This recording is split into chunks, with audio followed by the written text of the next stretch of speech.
Let's just bow our heads and let's pray. Oh God, our prayer is that you speak to us, either through me or in spite of me. Amen. The title of our sermon this afternoon is The One String Harp, One String of Hope. And the text is from the Gospel reading in Luke 18, verse 35 to 36. I would just like to read that again. It is a story of Bartimaeus. He came to the outskirts of Jericho. A blind man was sitting beside the road, asking for handouts. And then these wonderful words: when he heard the rustle of the crowd, he asked what was going on. They told him, Jesus the Nazarene is going by. Recently, a friend of mine posted a picture on Facebook. It is a picture of a very well-known painting by George Friedrich Watts. Usually, if somebody posts photos on Facebook, I just glance over it. Some I look more intensely at. Some I really enjoy and I share that. But this one was different. It was captivating. It was even hypnotizing. It was as if God was speaking through the canvas and oil paint of 1885. I had to look at it again and again while knowing that I have to listen while watching. You know those moments when God speak takes place, and you have to listen. You know, this moment is a sacred moment. It was striking because the first impressions were there, to put it mildly, of a bleak, depressing, even a despairing picture. I wonder if we can have the picture on the screen. Can we have the picture? Okay. That's the painting.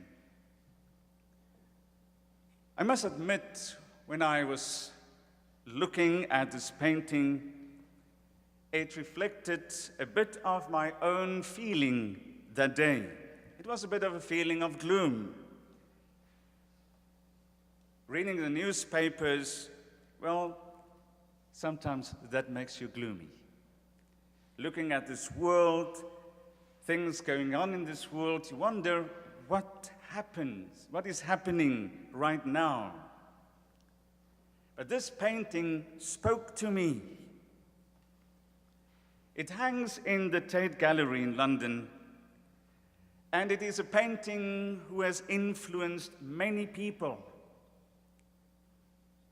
It influenced Martin Luther King Jr. in his 1959 sermon known as Scattered Dreams.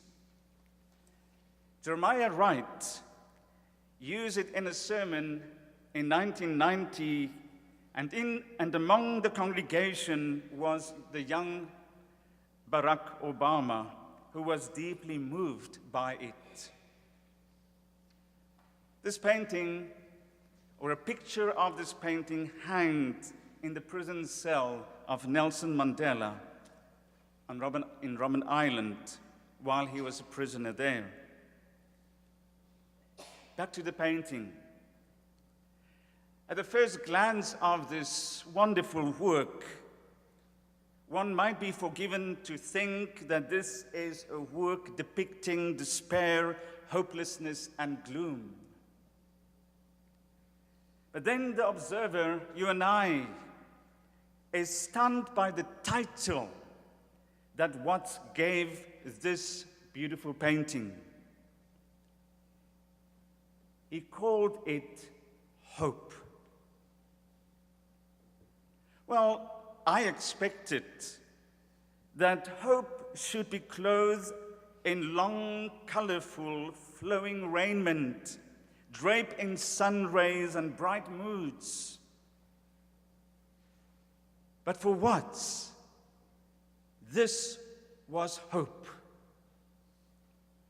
He was about 50 years old when he painted this. And the melancholy of despair, the dance between love and hate, death and life, faith and hope, aspiration and remorse, for him were all too familiar. He lived in a world during the time of a Great Depression, a time when there was a new school of philosophy that depicted hope as a negative attribute. He lived in that circumstance, that kind of world. And then, of course, his own calamities, his own time of despair when he had to deal with the death of his adopted daughter's child. The work is striking. At first glance, it is contradicting its title. All seems to be in total opposition to each other. The canvas, the hunched lady figure, the globe, the almost shattered harp with one remaining string. And later on, he added a solitary star in the sky. Let's look at this painting. In this painting, you see a woman seated on a globe, hunched over, appearing to be almost asleep. She wears a blindfold. And this world is our world. It is the world of Bartimaeus, the blind man of Jericho. It is his world that was just normal to him, blind, beggar, outcast. It is the world that was called by Jeremy Wright. He says this woman is sitting on a globe, torn by war, destroyed by hate, decimated by despair, devastated by distrust. The world on which she sits seems on the brink of destruction. Famine ravages millions of inhabitants in one hemisphere while feasting on the one side, gluttony, and on the other side, famine. He says this world is a ticking time bomb. Scientists tell us that we have enough nuclear warheads to wipe out all forms of life, well, except cockroaches. This is the world of what's painting. Maybe it's the world you and I sit on. It's a world that is so absorbed in its big budgets for war, so absorbed with power and fighting about power. But moreover, in our own world, your world, my world, we might have the illusion that we sit on top of the world and things are going okay, but on the inside, maybe we are torn like this world. A world we have to fight to survive, a world that is uncertain. Maybe that's your own private world. And looking at this picture, It's like looking into a mirror and wondering and re-evaluating your own world. What is my world looking like? A woman sitting on top of the world, but not top of the world that the carpenters sing about.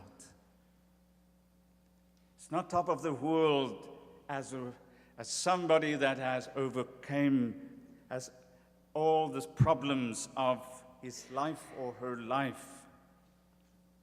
But then, just then when we started to get into a mode of despair, we look closer into this picture. And only the one who's looking really close into this picture is the one who will realize why he has chosen this to be hope, to be called hope. You see, this woman is sitting there hunched down, blindfolded, in rags, barefooted, but she's clinging to one thing. And it is as if her ear is so close to that one thing that she doesn't listen to anything else. Hope, however in rags, however blindfolded, bends her ear to listen to the last remaining string of an almost shattered harp. This is why he called it hope. There's one string. And another thing that we see in this picture, she is chained to the harp. If you look closely at this picture, there's a chain, and she's chained to this harp, listening closely to the symphony of one string. That's hope. She had nothing else to invoke hope, but there was one string left, just one. The Bible is so full of people like this, the woman in this picture. People who had to chain themselves to the one thing and listen carefully to the one thing. If not, that would have been despair. Back to Bartimaeus. Reading this account of Luke and also the account of Mark about the same event lifts my spirit. When I read it, I read of a man blind, a man outcasted, a man in Jericho, a dusty town. And then I read this. When he heard the rustle of the crowd. Isn't that beautiful? He heard the rustle of the crowd. You see, in spite of his blindness, in spite of his rags, in spite of bare feet, in spite of everything, there was this one string of hope. Listen carefully. And he chains himself to that. What was the music saying? What was the symphony played by the one string? The symphony was a symphony that Jesus the Nazarene is going by. Just one ray of hope. And that same moment, Bartimaeus started the international shouting contest of Jericho. Jesus, Son of David, Mercy, have mercy on me. Well, it didn't fit the day. It didn't fit the impression everybody wanted to make on Jesus. So they start shouting louder. Well, they started shouting, "Shut up." The more they shouted, "Shut up," the more he shouted, "Jesus, Son of David, mercy, have mercy on me." Then Jesus stopped. Jesus stopped. This man was chained to hope. Maybe he has heard about Jesus who was a miracle maker. Maybe he has heard about Jesus cleaning the leper. Maybe he has heard about Jesus, the healer. That was his only hope. If only he could stand still by me. If only he passes by. If only I can get hold of him. With no sight, he listened to stories about this Jesus. And every story enhanced, strengthened this one string of hope. And he was listening closely. Maybe I can hear his footsteps. One string of hope. If I look through the Bible, there are more than just Bartimaeus listening to the one string of hope. I read about David. David was so many times in trouble. His life like this woman sitting on top of a broken world. Elijah. I read of Paul writing to the church in Colossae, and he says to them, "Christ in you, the hope of glory." I can live without food for a long time. Maybe you and I can live without water for maybe 3 days. I've tried to hold my breath. Maybe we can live without breathing for a few minutes. You cannot live without hope for 1 second. And this lady, depicted by Watts, knew that. Watts realized that in his own life. Hope. In spite of being in a world torn by war, in spite of being in a world destroyed by hate, decimated by distrust, in spite of being on top of a world where famine and greed are uneasy bed partners, in spite of being on a world where apathy is rampant, in spite of being on top of a world that is bleeding, there's one string left. Maybe your world is bleeding.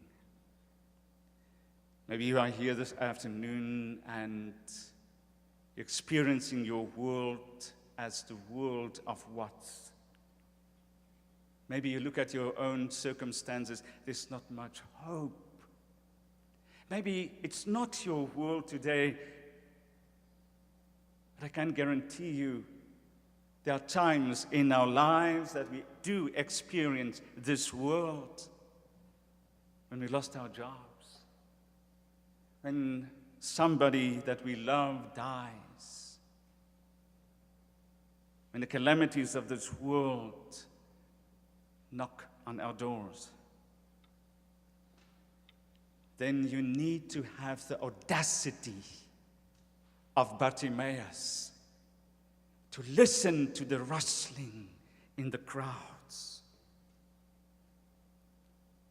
You need to listen very carefully. You need to listen very attentively, expectantly. Why? Jesus of Nazareth is passing by. Jesus is passing by. You see, he is the one-string harp, playing a symphony of hope.